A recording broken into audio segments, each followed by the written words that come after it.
pemirsa demo massa aksi untuk menolak dari DPR. Ini adalah kondisi terkini di sini.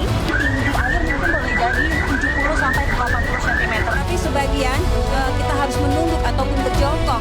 Masih banyak warga di DKI Jakarta yang kesulitan untuk bisa mendapatkan tempat tinggal yang layak.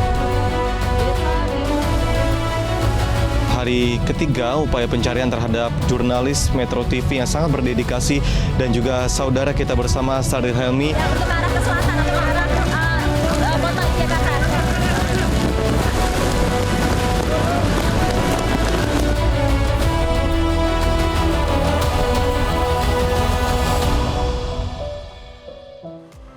Pemirsa, terima kasih Anda masih bersama kami di Newsline.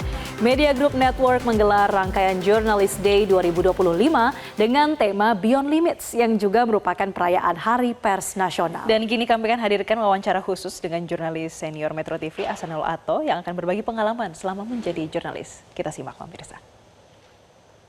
Kali ini saya akan mengajak Anda untuk berbincang dengan salah satu jurnalis senior Metro TV. Kita akan menanyakan bagaimana sih sebetulnya peran Metro TV untuk menjadi referensi utama bagi masyarakat. Dan kira-kira challenge-nya apa sih untuk tahun 2025? Apa bedanya dengan tahun-tahun sebelumnya? Nah, saya akan mengajak Anda untuk berbincang dengan Mas Ahsanul Atto selaku jurnalis senior Metro TV. Selamat pagi Mas Atto. Selamat pagi Jessica, selamat pagi semuanya. Ada semangat kan Mas Semangat, ini? selalu semangat. Iya dong, semangat karena untuk pemirsa Selamat Pagi Indonesia. Tentunya kita harus semangat untuk memberikan informasi agar menjadi referensi utama bagi masyarakat. Kira-kira gimana Mas, peran dari Metro TV agar kita tetap bisa terdepan menjadi referensi utama masyarakat Mas? Waduh, pertanyaannya. Jadi kita sebagai media, sebagai newsroom ini harus terus bisa menjadi medium yang mampu mengcapture, memotret apa sih yang terjadi di masyarakat, merekam suara-suara publik, kemudian kita sampaikan ke halayak ramai termasuk juga para pemangku kepentingan. Nah, di situ saya bicara tentang fungsi media yang berperan dalam social control. Artinya, kita sebagai media itu juga harus ikut mengawasi, melihat, mencermati apakah negara dalam tata kelola pemerintahan itu memenuhi prinsip-prinsip keadilan apa tidak, memenuhi prinsip-prinsip demokrasi apa tidak, memenuhi aspirasi publik apa tidak, bahkan aspirasi para publik yang tidak bisa menyampaikan aspirasinya. Karena sejatinya jurnalis itu adalah mata, hati, dan telinga bagi mereka yang tidak mampu bersuara. Saya ambil contoh misalnya dalam beberapa waktu yang lalu kan ada kebijakan pemerintah yang sebenarnya bagus. Kita sampaikan itu bahwa upaya pemerintah untuk membatasi, bukan membatasi ya, penjualan gas 3 kg barang bersubsidi ini hanya sampai di batas ke pangkalan kan.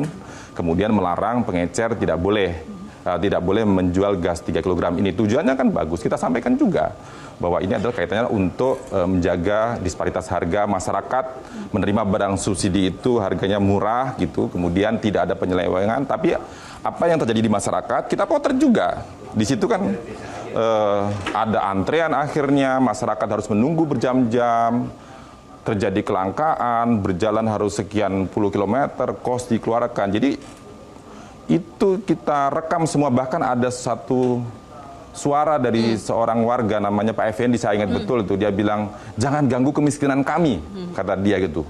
Itu kan sangat dalam artinya ya, bahwa kita ini sudah miskin, jangan lagi kita dibuat miskin dengan suatu peraturan-peraturan yang membuat kita semakin susah, kira-kira begitu.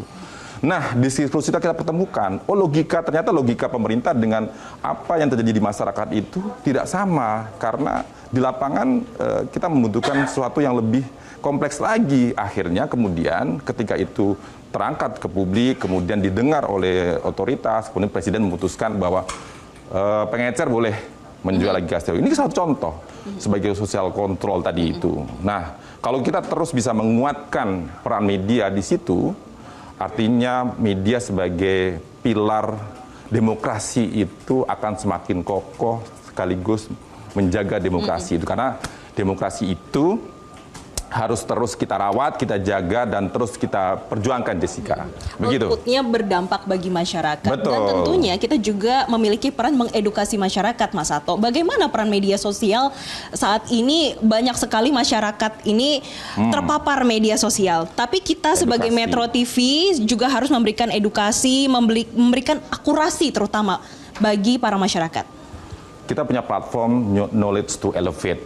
Sebenarnya ini relate dengan, saya ingat kata-kata dari Thomas Jefferson ya, pendiri Amerika pada abad 18, kira-kira dia menyampaikan bahwa pers adalah instrumen paling baik untuk pencerahan dan meningkatkan kualitas manusia sebagai makhluk sosial, makhluk rasional, dan makhluk moral.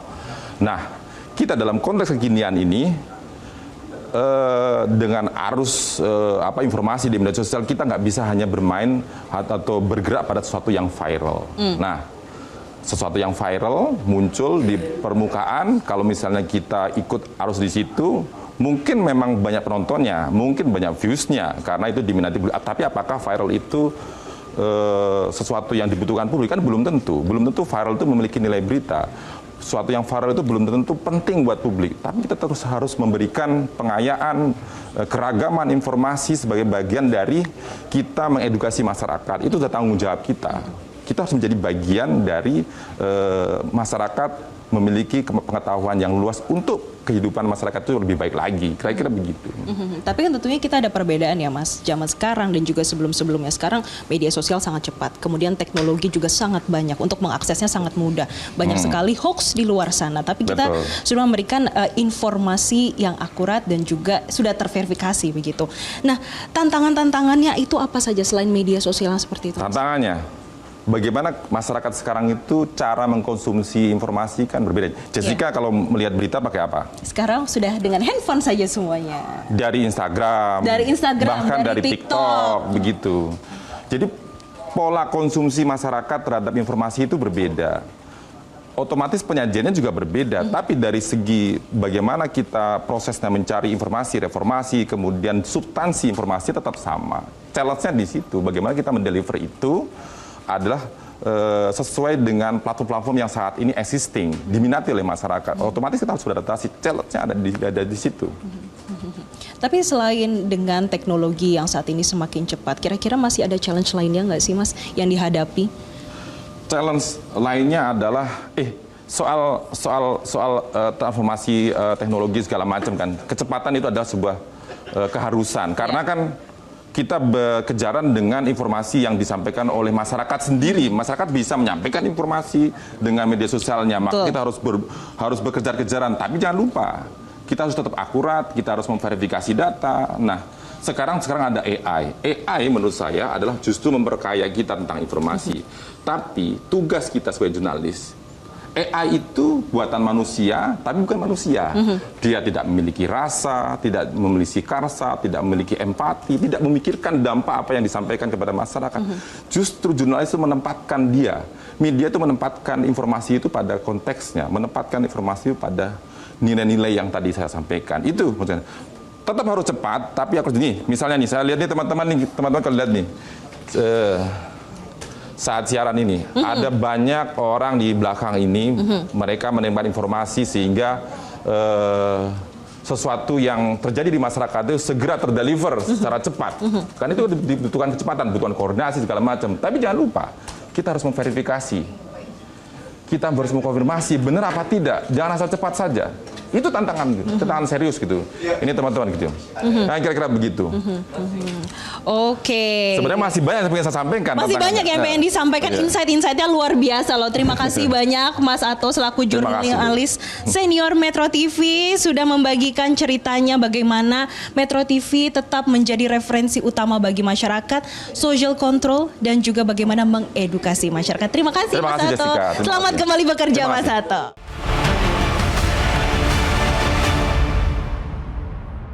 Jelajahi cara baru mendapatkan informasi. Download Metro TV Extend sekarang.